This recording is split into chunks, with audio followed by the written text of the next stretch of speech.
been an interesting couple of months for the Google Pixel 8 Pro, but I still think it's a good phone. And even when you take a look at the S24 Ultra that's here now, I think that there's still plenty to offer here for folks who are interested in trying something else, who want the smartest smartphone that you can get. And I still think that it is. I think that Google's Pixel 8 Pro is better whenever it comes to AI and the AI support and software than the S24 Ultra.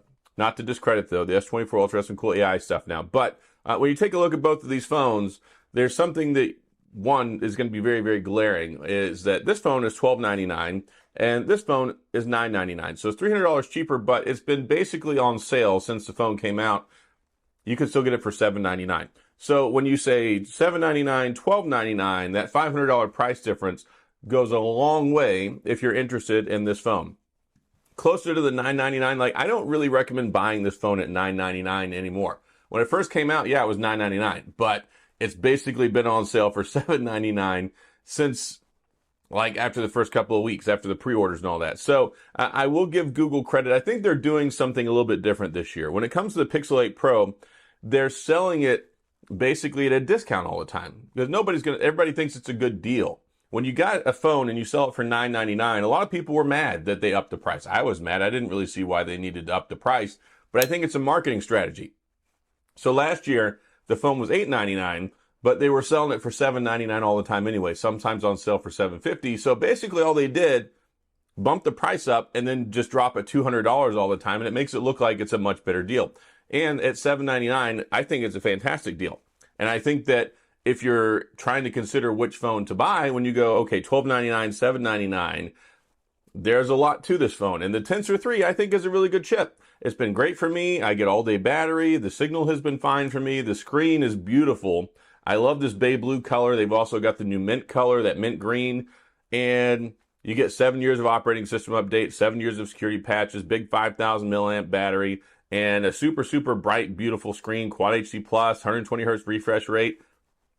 The whole 9 yards. The only drawback that I really don't like is it starts at 128 gigabytes of storage. I really wish they would have made a baseline 256, but you can get a 256 model. It's like 50, 60 bucks more, which is fine. That's not the end of the world, but 128, we need to see that go away next year. But as far as day-to-day usage, Android 14, this has been probably the best launch they've ever had. I think this is the best Pixel phone they've ever made.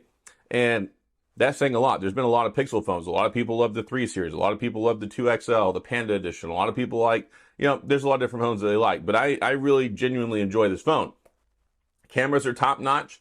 And whenever you stack it up, people are still saying it's better than the S24 Ultra. 200 megapixel camera, 50 megapixel camera. I mean, folks are still saying that it's better. And I think that there's an argument to be made for both in certain situations. But as far as point and shoot, I think the Pixel 8 Pro is still better. I think it's better than the iPhone. So there's a lot of merit when it comes to this phone, and a lot of people really write it off and discredit it. They don't talk about it. Ever since the S24 Ultra has come out, it's like the Pixel 8 Pro is dead, and it's not, especially at $799. It's only been out for a couple of months now, and I really appreciate what Google's been doing. They've actually been putting out their updates in a timely manner. We've got the quarterly feature drop that came out a couple months ago. We're getting another quarterly feature drop, next month, right? Anyway, another one coming soon. So there's a lot to like about this phone, and it's nice to see that Google has been supporting it. There's even been off time period updates. We just got the Gemini app, which Bard is dead. So if you didn't pay attention to that, we now have the Gemini app, which you can do your generative AI. I made some photos the other day. I was trying to come up with a new logo for something, and I was able to feed it some inputs. It gave me a cool little picture. Of course, you can do that with the Samsung as well. It's available for both phones. But I like what they're doing. We got the Gemini app. We got the Gemini Nano update a few months ago. We just got the update recently to turn it to where you can use the temperature sensor, the thermometer, to actually take a human temperature. So there's a lot of neat things. I've been really surprised how committed Google has been to pushing out software updates, to pushing out app updates, to updating the AI. And that's good. That's what we wanted to see. That's what we haven't seen the last couple of years. And yeah, that's a really good start, especially for a phone they want you to believe they're going to support for 7 years, which is something that is hard to believe. I try to put some stock in it. I mean, I wouldn't keep a phone for 7 years, but hey, maybe this phone will still be really good in 7 years. And I'm sure somebody will still be using it in 7 years and they'll be like, yeah, this phone is still great. I'm still using it. I don't see the need to upgrade. So very interesting stuff. But a lot of people are just like, no, no, no. You got to have the S24 Ultra. You got to have the S24 Ultra. Look, the S24 Ultra is a good phone. But, you know, we've had issues with it since it's come out. People have been complaining about the camera. People have been complaining about the screen and saying it looks washed out. People are saying that the screen looks grainy. When we had the iPhone 15 Pro launch, people were talking about it getting really hot. People were talking about all sorts of problems that it was having. So the Pixel 8 Pro has actually had the best and the smoothest launch this year out of all of these phones. And I just got to give Google some credit for that. But still, what about 4 months into the life cycle of the phone? It came out in October. So yeah, 4 months in, and it's been a good experience. I haven't really had anything to complain about. And for me, that's good.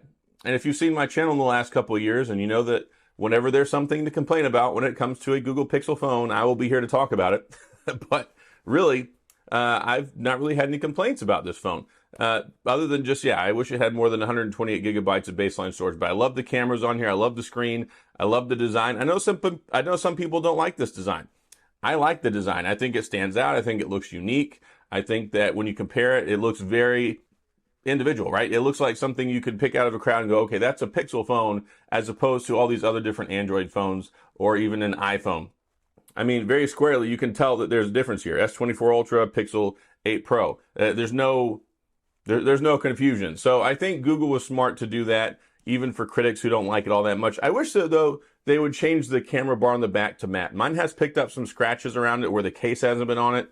I always have a case on mine, but even still, it doesn't completely cover up the entire camera bar, and I've got some little scuffs around there. The matte finish on the Pixel 8, I think, is a better way to go. So if you want some criticism, Google, take that one to the bank. Just make it where it is not as shiny, does not pick up scratches as easily, and we'll go from there. But otherwise, yeah, 4 months in, we're into 2024. The S24 Ultra is here. Great phone, fantastic, love it. I've been using it, but for those of you who are interested and not carrying a Samsung phone, for those of you who are interested in a Google Pixel phone and you've been curious, you've been on the fence, you waited all the deals and the sales out, the Pixel 8 Pro, I think, is still a really, really good phone.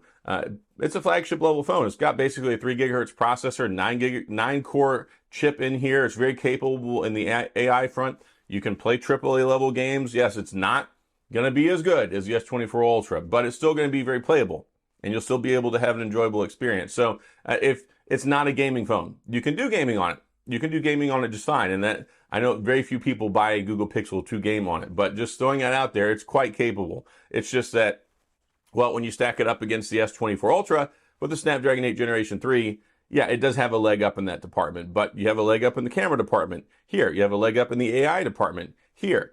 So there are always pros and cons when you look at these things. But that's all I got in this video. I'm going to go ahead and wrap this one up. If you have any questions or comments, please go to the comment section. I'll do my best to get back with you. If you enjoyed the video, if you found this helpful, then please hit the like and the subscribe button and the little notification bell if you want updates when new videos come out. And as always, thanks for being here. I appreciate you watching, and I'll see you guys next time.